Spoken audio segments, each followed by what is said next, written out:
Sir Syed Ahmad खां के जयंती पर आमिया संगठन रांची ने उर्दू मिलन समारोह का आयोजन किया। इस मौके पर आमिया के अध्यक्ष एस अली ने कहा कि राज्य में उर्दू को द्वितीय राजभाषा का दर्जा प्राप्त है, लेकिन राज्य के विभिन्न कार्यालय, विद्यालयों एवं अन्य जगहों पर उर्दू को उचित मुकाम नहीं मिल पा रहा है। उन्होंने कहा कि हजारों उर्दू शिक्षकों का पद खाली है, टंकक का पद खाली है और अन्य कार्यालयों में उर्दू अनुवादक का पद खाली है। इसलिए अविलंब इस सरकार से आग्रह करते हैं कि उर्दू को उचित स्थान दिया जाए, वरना इस सरकार के खिलाफ भी आमिया संगठन एवं राज्य के उर्दू भाषी आर पार की लड़ाई लड़ेगी।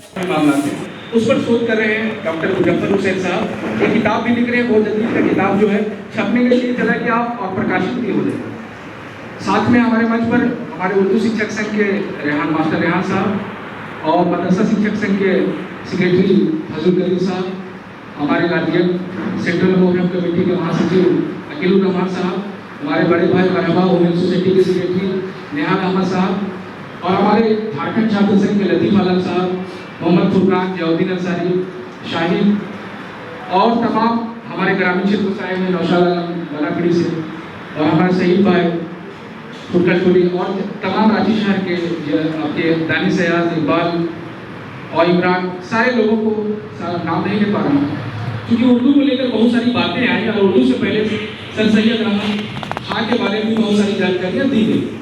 अब मेरा काम जो है, जो संविधान के दायरे में जो बातें हो सकती है उर्दू को लेकर, मैं वही रखने का कोशिश करूंगा।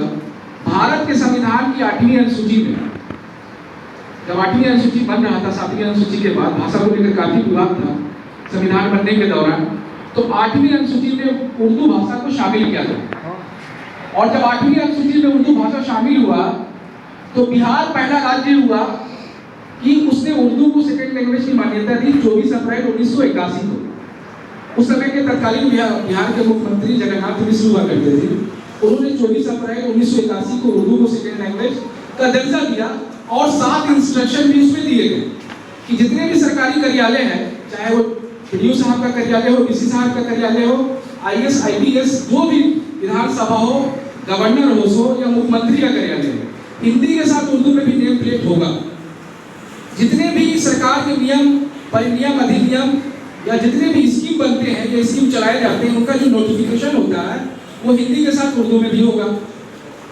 इस प्रकार से जितने भी कार्य होते हैं वो हिंदी के साथ भी उर्दू में किए जाएंगे। अखबारों में जो विज्ञापन निकलता है, आजकल देखते हैं अखबारों में हिंदी में विज्ञापन आता है, उर्दू अखबारों में, तो वो उर्दू में होगा, हिंदी में नहीं होगा। इस प्रकार से बहुत सारे इंस्ट्रक्शन उसमें दिए गए थे।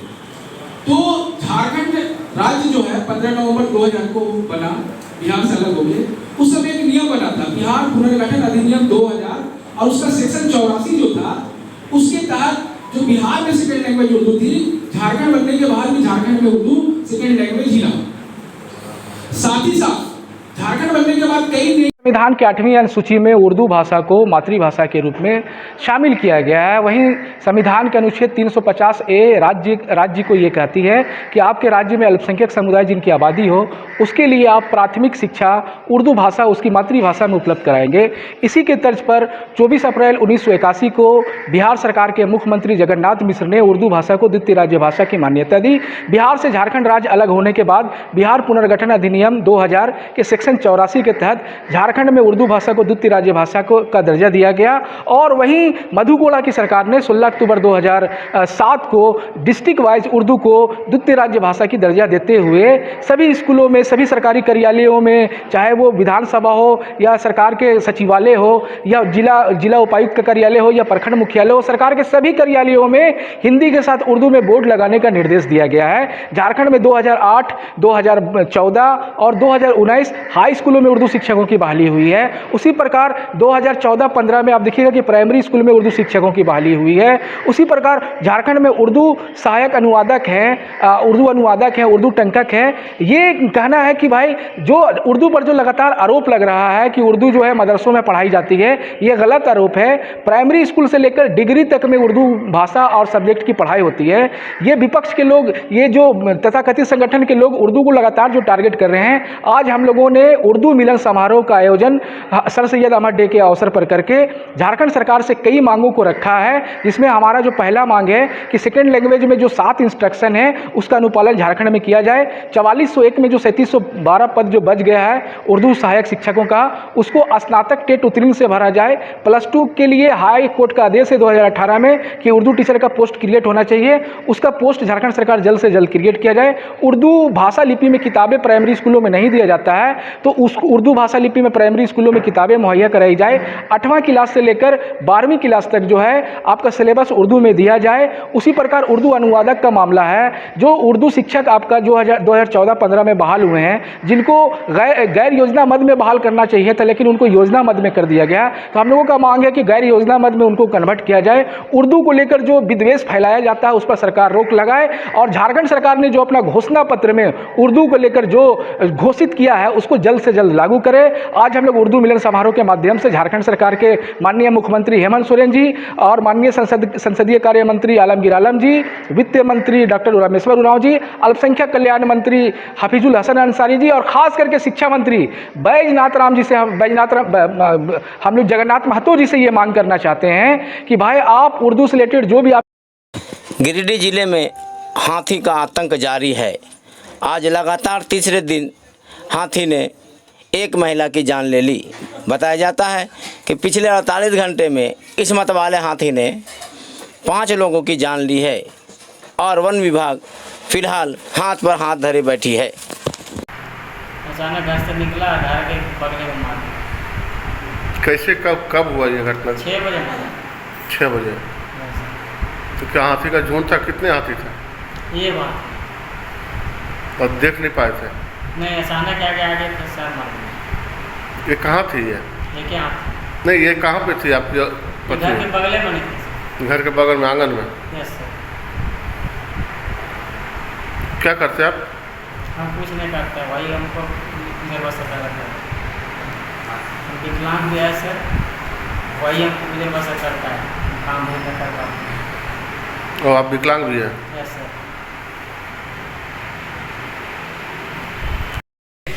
फ़ोन आया था 9 बजे के लगभग में जसपुर से।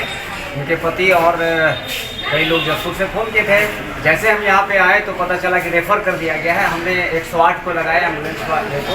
108 ने कहा कि प्राइवेट कर लीजिए, प्राइवेट से कर लीजिए। जैसे ही मैंने अपना परिचय दिया कि मैं मालिक राजेश सिन्हा का हूँ, हड़बड़ा के उसने तुरंत बेगाबाद और पचम्बा के एम्बुलेंस को भेजना शुरू किया, लेकिन इसी बीच में मौत हो गई। कहने का ये अर्थ है कि पहले तो एम्बुलेंस वाले को अगर कोई आम आदमी या साधारण आदमी फ़ोन करता है तो उसको प्राइवेट वाला की क्या सेटिंग है, हमारा ये कहना है। दूसरा, हम फिर इस विषय पर आते हैं कि जब यहाँ जैसे हम आए तो हड़बड़ में तुरंत नर्स से बात की, और नर्स से बात करने के बाद सुई वगैरह जो लगाना था हमने अपनी आंखों के सामने तड़पते हुए देखा, मरते हुए देखा। ये बहुत ही खराब लगता है। ये पूरा का पूरा लापरवाही है। हम सरकार से और यहाँ प्रशासन से भी कहना चाहते हैं, यहाँ के जो सदर हॉस्पिटल के प्रशासन से उससे भी कहना चाहते हैं कि एकदम खराब व्यवस्था है, इस व्यवस्था को बेहतर करें। और बेहतर नहीं करेंगे तो माले जो है अपने अनुसार से जब शुरू करेगी आंदोलन ना, तो टेंशन क्रिएट कर देगी। एक जरा व्यवस्था नहीं है। गरीब लोग यहाँ आते हैं, बाकी जिनके पास पैसा वो प्राइवेट में चले जाते हैं। प्राइवेट क्या, ये सरकारी हॉस्पिटल प्राइवेट हॉस्पिटल के लिए आप बढ़ावा देने के लिए काम कर रहे हैं क्या? एकदम बेकार है। मौत यहाँ पे है। मौत का एक तरह से सौदेबाजी होती है और झूठा झूठा प्रचार और प्रसार होता है। हम इसके खिलाफ हैं। इसकी जो मौत होगी मुआवजा तो मिलना तय है, मिलेगा ही। और जिस प्रकार से आसपास लोगों को, आम लोगों को, मतलब एक जनप्रतिनिधि के द्वारा इग्नोर कर दिया जाता है, ये गलत है। हम इसका विरोध करते हैं। ईद मिलादुल नबी के मौके पर शांति व्यवस्था बहाल रहे, इसके लिए पचम्बा थाना परिसर में शांति समिति की एक बैठक आहूत की गई, जिसमें आम लोगों ने ईद मिलादुल नबी के मौके पर शांति बहाल रखने का आश्वासन दिया। अच्छे से मनाना है। चलिए हम लोग क्या देख रहे हैं, अपना देखिए। 20 में होगा आपका, 21 होगा, 22 होगा, 20 से 50 नहीं हो जाएगा। उसको हम लोग को फॉलो करना है। ये पूरी तरह से फॉलो करो। हाँ, ये चीज़ ध्यान में रखो। अभी पर किलो की समस्या नहीं है। ठीक है, बोल दिया जाएगा उसको। गाइडलाइन में जो भी चीज़ है, जितना भी पॉइंट्स है, जैसे कोई प्रोसेसन नहीं निकलेगा, सबसे पहला। दूसरा है कि जिसको भी मनाना अपने घर में मनाना है। 2-3 चीज़ जो जनरली प्रोफेशन हमारा हो गया एग्जीबिशन, मतलब प्रदर्शनी। कोई प्रदर्शनी पर रोक है, प्रदर्शनी पर इसलिए रोक लगाया गया है कि उस पर नहीं जानता है कितना लोग यहाँ पे आ जाएंगे। 19 तारीख को मिलाद उन नबी जो है उस दिन निर्धारित है। तो आज हम लोगों ने यहाँ थाने में शांति समिति की बैठक की, जिसमें सरकार के डिज़ास्टर मैनेजमेंट डिवीज़न के द्वारा जो इशू किए गए डायरेक्शंस हैं उनके बारे में सभी को अवगत कराया गया। किसी प्रकार का जुलूस नहीं निकालने का अनुरोध किया गया और सरकार का जो निर्देश है, ख़ास तौर पर कितने लोगों का जमावड़ा हो सकता है आउटडोर और इंडोर, उसके बारे में जानकारी दी गई। और सभी से अनुरोध किया गया कि जिस प्रकार दुर्गा पूजा में सभी लोगों का सहयोग था, वर्तमान में भी इस पर्व को धूमधाम से मनाएं, पर सतर्क रहते हुए और सुरक्षित रहते हुए।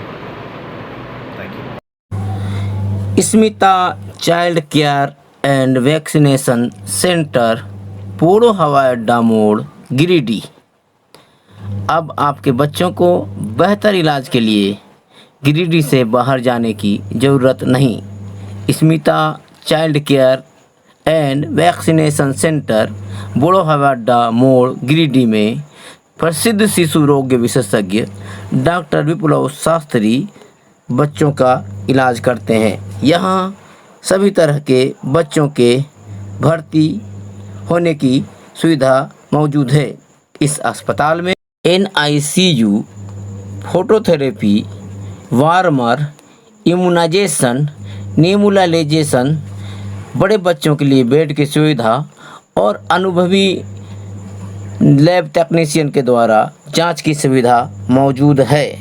तो अब आपके बच्चों को बेहतर इलाज के लिए बाहर ले जाने की ज़रूरत नहीं, बल्कि Smita child care and vaccination centre, पोड़ो हवाई अड्डा मोड़, गिरिडीह में अपने बच्चों का बेहतर इलाज करावें और सभी सुविधाओं का लाभ लें।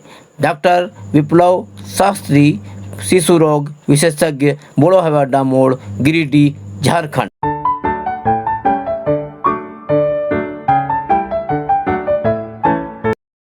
चैम्बर्स ऑफ कॉमर्स गिरिडीह के पदाधिकारियों ने गिरिडीह विधायक से मुलाकात कर विभिन्न समस्याओं के ओर ध्यान दिलाया। मंत्री का ध्यान आकृष्ट करने का आग्रह है।